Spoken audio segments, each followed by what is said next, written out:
ვნების შვიდეულის კვირა, წარმოიდგინეთ, სიკვდილის წინ, რასაც ამბობს უფალი, ეს არის ძალიან მნიშვნელოვანი, ხო? სიკვდილის წინ ადამიანი ამბობს ყველაზე მნიშვნელოვან ამბავს, ხო? ამდერძივით არის. და ჯვარცმა მოახლოებული სულ რამოდენიმე დღეში და ამის შემდეგ კიდევ ერთ დღე ამბობს უფალი, აი, რომ ამბობს, როცა მოვალ დავჯდები ტახტზე და გავყოფ როგორც ხრებს თიკანთაგან. აბა დღე ამბობს. აი ეს ადგილი არის ძალიან მნიშვნელოვანი. თითოეულ ჩვენთაგანს გვეხება. ჩვენი პრობლემა ყველას ხომ ეს არის, რომ აი გვესმის ღვთის სიტყვა, მაგრამ ადამიანი თავის თავს არ უკავშირებს ამას. ხო, ბევრჯერ გვითქვამს. აი მაგალითად ისმის ღვთის სიტყვა, რომ უფალს მაგალითად ზულს სრულ ხალხი სიტყვაზე. ან უფალს ზულს ღვთის ღმერთს არ უყვარს მაგალითად ამპარტავანი ხალხი და მე ვფიქრობ, აი ის ჩემი მეზობელი, აი ამპარტავანი როა, ის არ უყვარს ალბათ ღმერთს. ის რომ მე ჩემს თავზე უნდა გავიგო პირველ რიგში, რომ მე მეხება, მე ვარ თუ არა ამპარტავანი, ამას ადამიანი ისხლიტავს რაღაცნაირად ისხლეთს და ფიქრობს ხვებზე. და იმიტომაც არაფერი არ იცვლება მასში.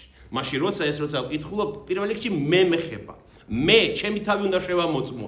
მე ვარ ასეთი, ან არა ვარ ასეთი, გესმით? აი ამიტომ, აი ეს სახარება ზუსტად ჩვენ გვეხება ყველას და რას ამბობს ქრისტე? რომ გავს ქრისტეს მოსვლა პირველი და მობრუნება მეორედ, რას გავს? კაცს, რომელმაც დაუძახა თავის მონებს და თავისი ქონება გაუნაწილა, ჩააბარა მათ. აი მოურავებით ჩააბარა თავის ქონება. და საინტერესო ის არის, რომ სამი მაგალითია და ერთსო ხუთი კანკარი მისცაო, ერთს ორი და ერთს ერთიო. კანკარი არის იგივე რაც ტალანტი, ქრისტეს დროს რომის იმპერიაში იყო ეს ფულის ერთეული. ტალანტი. და იყოს ძალიან ბევრი ფული ტალანტი. აი წარმოიდგინეთ, რამხელა ფული იყო, რომ 6000 დრახმას ან დინარს უდრიდა და 1 დრაქმა იყო მთელი დღე რო გემუშავებინა მუშა, 1 დრაქმა უნდა მიგეც. ანუ 6000 სამუშაო დღის ანაზღაურება 1 ტალანტი. ამიტომ ადამიანს ეჩვენება, რომ ერთი ვისაც მისცა, იმას ცოტა მისცაო. არა, ისიც ძალიან ბევრია. ერთი ვისაც მისცა, ისიც ძალიან ბევრი. ანუ 20 წელი რომ არ იმუშაოს, ანაზღაურება მისცა მას, ღმერთმა. აი 20 წლის ანაზღაურება ერთი ადამიანის. ზოგს 5 მისცა, იმიტომ რომ თავისი ძალების და უნარების შესაბამისად მისცა ყველას. და იმ წუთში წავიდა მათგან. განშორდა მათგან. აი ის, როცა შექმნა მან სამყარო, შექმნა ადამიანი, ჩაბერა მას ღვთაებრივი სული და მისცა ბრძანება, რომ მოუარე დედამიწას. შეიცანი ღმერთი და შეიცანი შემოქმედის მიერ შექმნილი სამყარო, ხო? და წავიდა ერთი იშრომა, ეს 5 ტალანტი რომ მიიღო, იშრომა და კიდევ 5 მოუმატა მას, ხო? მოიგო, მეორემაც კიდევ 2 მოიგო და მესამე მიფიქრა, რომ არ დამეკარგოს ის ერთი ძო და მიწაში ჩაფლავა. და როცა მოვიდა უფალი, მოითხოვა ანგარიში მათგან. და მოვიდა ის 5 ვინც მიიღო და გაამრავლა და უთხრა, რომ აი უფალო, ესე უნდა უფალო, 5 მომეცი, ვიშრომე, აჰა, 10 გიბრუნებ უკან. და მეორემაც იგივე უთხრა და შეაქო უფალმა, რომ აი კეთილო, მონავ და სახიერო, შრომელო, სანდო იყავი მცირეში და უფრო დიდს მოგცემ შენ. და უფრო დიდი რა არის? შედი შენი უფლის სასუფეველში, შედი სამოთხეში, შედი შენი ღმერთის სამყოფელში, ხო? ზეცაში. და მოვიდა მესამე და ეს მესამეს ამბავი არის ძალიან მნიშვნელოვანი. ნახეთ? და ეუბნება, რომ იცი რაო, მე ესეც უფალს უწოდებს მას. უფალო, ესეც ეუბნება. აი და მე ვიცოდიო, რომ სასტიკი კაცი ხარო შენო. და ხანდახან იკითხოვო, სადაც არ დაგითესიაო.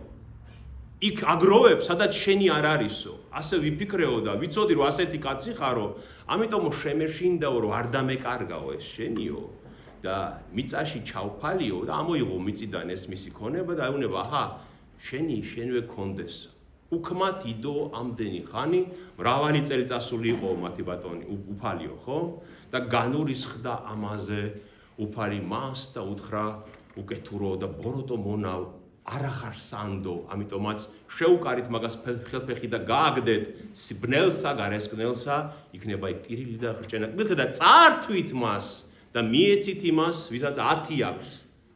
და ამბობს, ვისაც აქვს, მიეცემა და მიემატება და ვისაც არა აქვს, წაერთმევა, რაც აქვს ისიც. რას ნიშნავს ახლა ეს იგავი, ხო?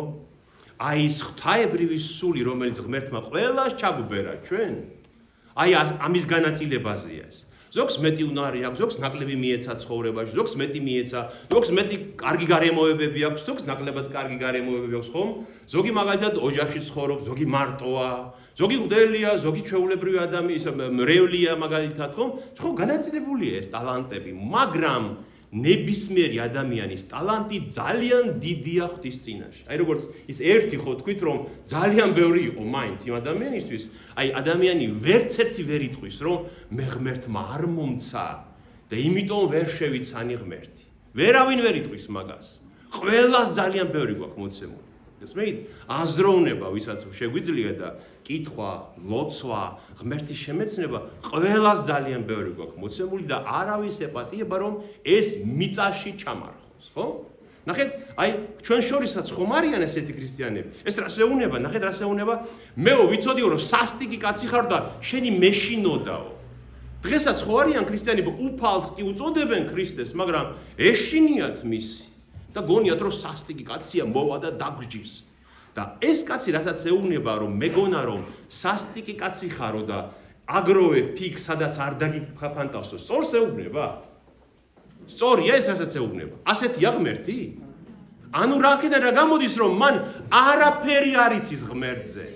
ვერ შეიცნო, მან არაფერი არ ისწავლა ღმერთზე. საკუთარი წარმოდგენები ქონდა მასზე და ეგონა რომ ასეთია ღმერთი, დამსჯის ჯოჯოხეთში ჩამაგდებს, შიშში გაატარა მთელი ცხოვრება და ვერ შეიცნო. ქრისტე ხომ ასეთი არ არის. ქრისტე ხო არ აგროვებს იქ სადაც არ დაუთესავს.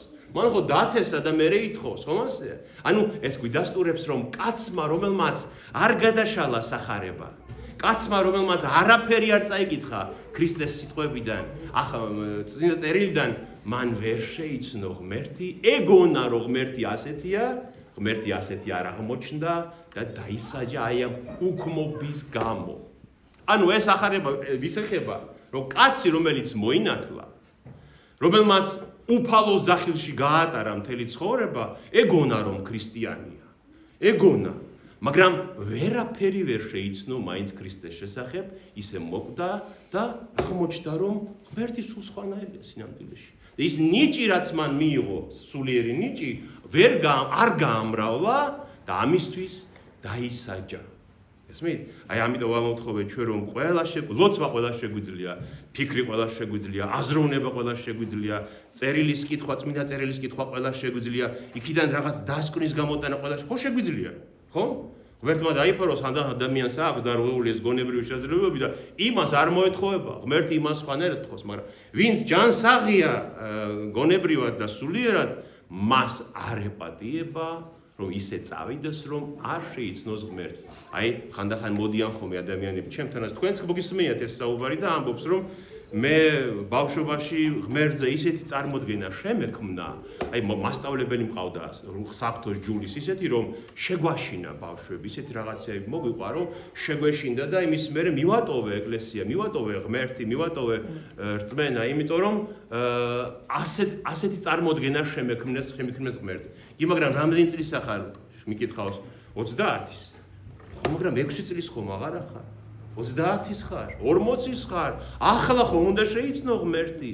შეუნდა გაიგო სინამდვილეში ვინ არის ღმერთი და ის ნიჭი გაამრავლო და რომ მოვა უფალი დაუბრუნო მას გამრავლებული შებში.